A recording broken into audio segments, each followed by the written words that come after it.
আমি এখানে ঝগড়ুটি তোমাদের গ্রুপেই আছে দেখে না এই পয়েন্টটা একদমই ঠিক কথা, কারণ যত মনে কাদা তত গলার আওয়াজ বেরোবে না, কিন্তু আমাদের তো মনে কোনো কাদা নেই আমাদের মেয়েদের, তো আমরা চিৎকার করে সেটাকে আবার রান্না করে খাওয়াবে ছেলেদের। খুবই ভালো সিনেমা ছিল, প্রচুর ভালো রিভিউজ ছিল, লেখালেখি হয়েছে, কিন্তু মাল্টিপ্লেক্সের অডিয়েন্সরা আসেনি দেখতে। দেখলাম খুবই প্রমিসিং একটা ছবি। আমাদের মাল্টিপ্লেক্সের দর্শকদের একটা প্রবণতা আছে, যখন সাউথের ছবি আসে, বলিউডের ছবি আসে, সেলিব্রেট করে। বাংলা ছবি যখনই আসে তখনই সেটাকে নিয়ে চুলচেরা বিশ্লেষণ, ফেসবুকে বন্ধু রিভিউ দেখে সেটা পড়ে সেটাকে শেয়ার করা, নিজের ছবি না দেখে। একটা কথাই বলতে চাই, আমার একটা জিনিসই মনে হয়, আমার মনে হয় না মানে অডিয়েন্সের সাথে আমাদের কোনো, বা অডিয়েন্স আমাদের প্রতি কোনো পার্সোনাল গ্রাজ আছে, সেটা তো নয়। এই দোষটা না বেশি ন্যাগিং না করে, ওই কান্নাকাটি না করে নিজেদের ওপর নেওয়া বেটার অ্যাজ আ মেকার আমার মনে হয়। তার কারণ আমরা কনসিস্টেন্টলি যাতে সেই বিশ্বাসটা অর্জন করতে পারি, তাতে হয়তো একটা দুটো ভালো ছবি ওভারলুক হয়ে বেরিয়ে যেতে পারে, কিন্তু কোথাও না কোথাও আমরা যদি কনসিস্টেন্টলি ভালো ছবি দিতে থাকি, আবার দর্শক হুড়মুড়িয়ে ফেরত আসবে, এবং আগের তুলনায় অনেক বেশি ভালো বাংলা ছবির সিচুয়েশন এখন হয়েছে, আরও হবে।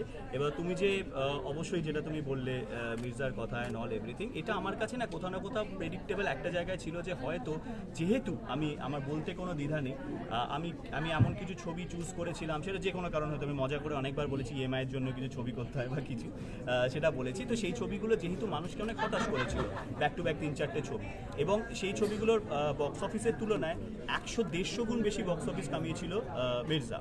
তো আমার মনে হয় যে যদি ওই ছবিগুলো কোনো না কোনো সময় দুর্দান্ত ব্যবসা করতো, তাহলে মির্জা আরও ভালো ব্যবসা করতো। তো সেই জন্য আমি পুরো দোষটা নিজের ঘাড়ে নিয়েছি। এই যে যতই তুমি বাহানা দাও যে আরে কতদিন ভালো ছবির জন্য বসে থাকবো, একটা তো করে নিতে হবে, ঘর চালাতে হয়, বাড়ি চালাতে হয়, EMI দিতে হয়, সেটা কিন্তু কোনো এক্সকিউজ নয় আমার মনে হয়। তো সেই কারণেই আমার মনে হয় আমরা যদি ভালো ভালো ছবি উপহার দিতে পারি, কনসিস্টেন্টলি ভালো ভালো ছবি, সেই লড়াইটাই আমরা লড়ে যাচ্ছি। নারী চরিত্র বেজায় জটিল, আমি জানি না কি হবে, কিন্তু আরেকটা জিনিস হচ্ছে, যেহেতু বাংলা ছবির দর্শক শুধু বাঙালি, শুধু যারা বাংলা ভাষা বলে, সেখানে অনেকটা রেস্ট্রিক্ট এমনি হয়ে যায়, যেখানে হিন্দি ছবি সব রকম ভাষা, আমরাই তো হুড়মুড়িয়ে গিয়ে দেখতে যাই হিন্দি ছবি, সেইখানে যেহেতু একই অডিয়েন্স রেস্ট্রিকশন অনেকটা আছে, তার মধ্যে আবার কনসেপ্ট, তার মধ্যে কন্টেন্ট, তার মধ্যে আমরা কতটা মার্কেটিংয়ে হাইপ তুলতে পারছি, অনেক কিছু জিনিস ম্যাটার করে। এই প্রত্যেকটা বক্স টিক করতে গিয়ে কোথাও আমরা কিছু বক্স টিক হয় না আমাদের দ্বারা, যে কোনো কারণে হতে পারে, সেই জন্যই আমরা ওই লেভেলে দর্শক এটার এখন অবধি করতে পারিনি। But let's hope for the best. আমাদের হাতে একটাই ওয়েপন আছে, ভালো ছবি বানানো, আর কিছু না। জাস্ট একটা ছোট্ট কথা বলবো, যে তুমি এক্ষুনি যে কথাটা বললে না, যে মির্জা অসম্ভব একটা ভালো ছবি, অডিওটা আসছে না, হ্যাঁ মানে মির্জা অসম্ভব একটা ভালো ছবি, কিন্তু মাল্টিপ্লেক্সে ওইভাবেও হয়তো দর্শক আমাদের জানো তো জিত এখানে, এই যে তুমি এসে বললে না মির্জার মতন ছবি তো আমরা খুব একটা পছন্দ করিনি, এবার তুমি কি ভাবছো? আমাদের না এইটাই মোটিভ ছিল, যে আমরা যখন শুরু করছি, আমরা যাতে এক লাফে তো গাছে উঠতে কোনোদিনই পারবো না, তো অ্যাটলিস্ট ধীরে ধীরে যদি পারি, তো সেটাই মির্জা আমাদের বলতে পারো যে একটা ওই বেবি স্টেপের মতন, যেখানে অঙ্কুশ খুব বড় একটা রিস্ক নিয়েছিল, এবং দর্শক হয়তো তখন সামহাও ভরসাটা একটু হারিয়ে ফেলেছিলেন বাংলা ছবির ওপর, কিন্তু কোথাও না কোথাও এই যে 100% বাড়া বা কিছু, যেটা অঙ্কুশ শেয়ার করলো, তো ওইখান থেকে আমরা অর্জন করেছি, ওইটা পজিটিভ।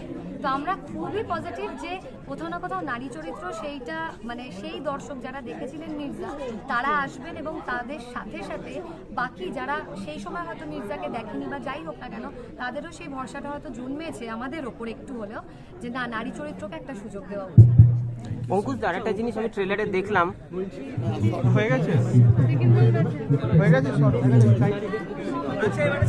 শুনতাম মন দিয়ে চুপ করে চোখ বন্ধ করে শুধু গিয়ে গিয়ে শুনতাম তারা কি মনে মনে ভাবে।